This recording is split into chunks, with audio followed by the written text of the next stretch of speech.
चल हो जा शुरू। केसरिया से मन जोगी हुआ रे, दिल झूमे देखो पतवारा हुआ रे, दिल झूमे देखो पतवारा हुआ रे। हर पल मनाओ केसरी त्योहार। विमल, बोलो जुबान केसरी। से रविवार परंपरा शुरू हुई। अब रविवार को हिंदुओं से जुड़ा हुआ नहीं है, ईसाई समाज से जुड़ा हुआ है। 200 साल से 300 साल से यहां चल रहा है। अब उन्होंने एक जिले में रविवार की छुट्टी पर ताले लगवा दिए, बोले शुक्रवार को छुट्टी होगी। अब ईसाइयों से भी झगड़ा, पहले हिंदुओं से झगड़ा, अब ईसाइयों से झगड़ा। ये क्या चल रहा है भाई? साथियों, इंडी गठबंधन की देश विरोधी राजनीति का एक खतरनाक फॉर्मूला है।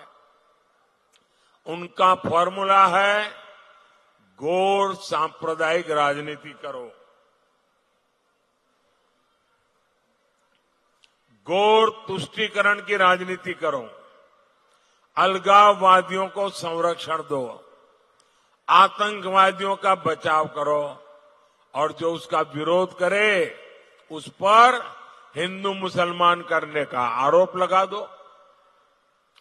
इंडी जमात वाले धर्म के आधार पर मुसलमानों को आरक्षण देते हैं।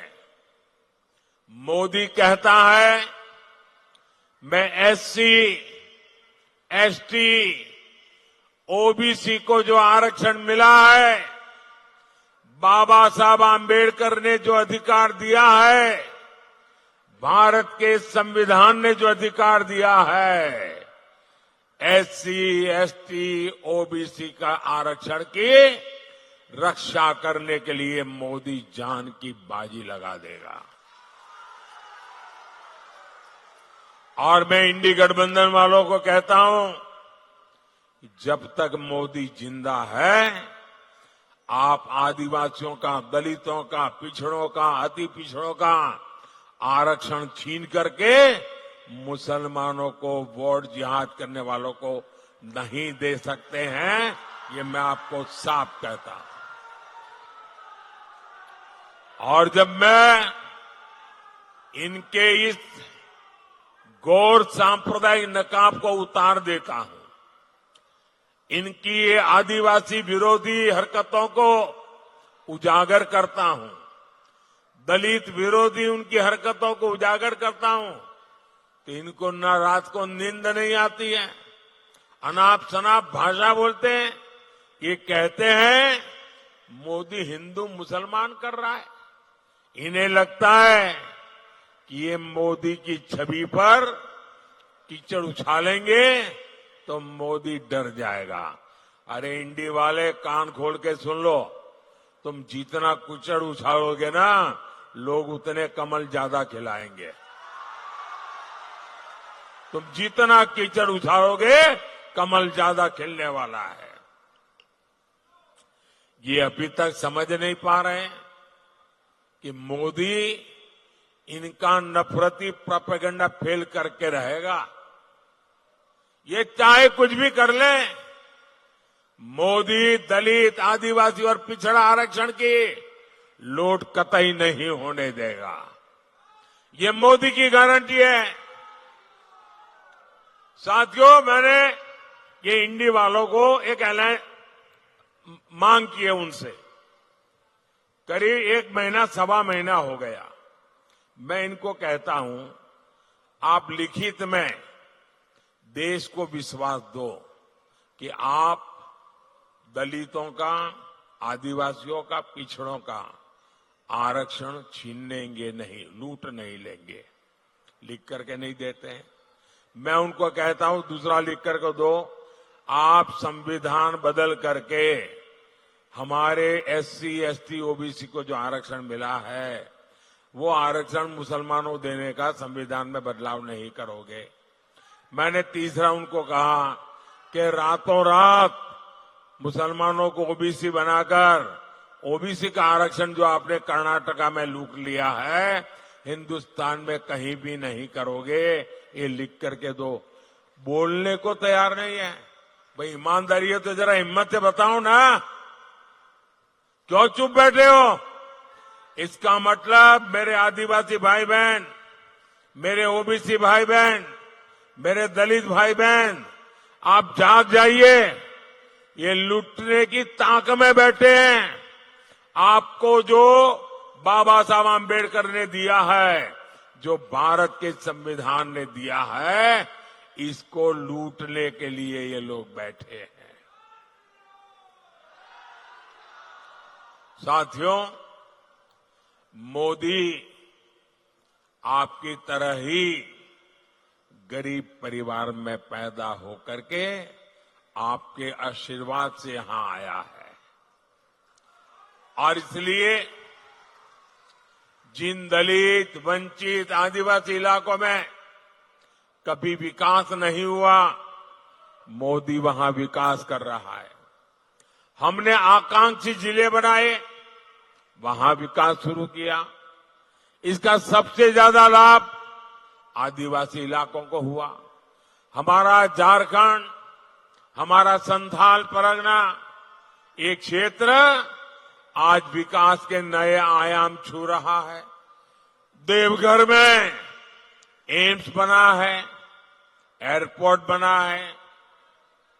साहिबगंज में गंगा पर पुल पर बहुत तेजी से काम चल रहा है। Banaras, Ranchi, Kolkata greenfield express way बन रहा है। साहिबगंज, मनिहारी फोरलेन का काम भी पूरा होने वाला है। साहिबगंज में गंगा नदी पर मल्टी मॉडल टर्मिनल बना है। हम यहां लॉजिस्टिक पार्क भी बनाएंगे। मेडिकल कॉलेज हो, केंद्रीय विद्यालय हो, ऐसे कितने काम एक साथ इस क्षेत्र में हो रहे हैं। इन विकास कार्यों से यहां का भविष्य बदलेगा। आपकी तो जिंदगी बदलेगी, आपके बच्चों की जिंदगी इससे भी शानदार होगी, इससे भी जानदार होगी, इससे भी ज्यादा होनहार होगी। युवाओं को नए अवसर मिलेंगे। साथियों, हमें झारखंड को विकास की और नई ऊंचाइयों पर लेकर जाना है। विकास की एक गारंटी आपके एक वोट से आएगी। आपके वोट की ताकत आपका भविष्य बदलने वाली है। आपके एक वोट की ताकत आपके बच्चों का भविष्य सुनिश्चित करने वाली है।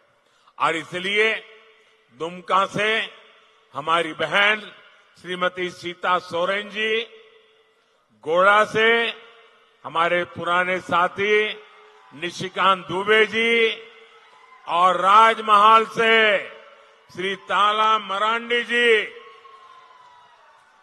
मेरा अनुरोध है, कमल के फूल पे बटन दबा करके इनको भारी बहुमत से विजयी बनाइए।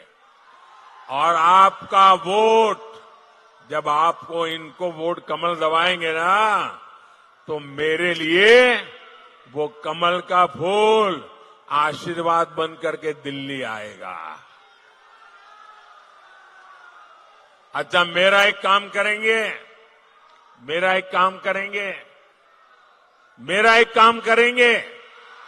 हाथ ऊपर करके करेंगे, पक्का करेंगे। देखिए, आपके हर गांव में कोई न कोई देवस्थान होता होगा। उस देवस्थान में या तो आप रोज पूजा करते होंगे, या संडे को जाते होंगे, या किसी त्योहार में जाते होंगे, और पूरा गांव देवस्थान का आदर करता होगा। तो मेरा एक काम करना है, करोगे? इतना करिए, जब आप वापस जाए तो देवस्थान पे जाकर के मोदी की तरफ से माथा टेकना, मत्था टेकेंगे और परमात्मा से आशीर्वाद मांगना मोदी के लिए नहीं, मोदी के परिवार के लिए नहीं, देश के लिए विकसित भारत बनाने के लिए आशीर्वाद मांगिए। करेंगे, पक्का करेंगे। मुझे विश्वास है आपकी ये प्रार्थना 140 करोड़ देशवासियों को मजबूती देगी, उनके सपने पूरे करेगी। मेरे साथ बोलिए भारत माता की, भारत माता की। बहुत बहुत धन्यवाद।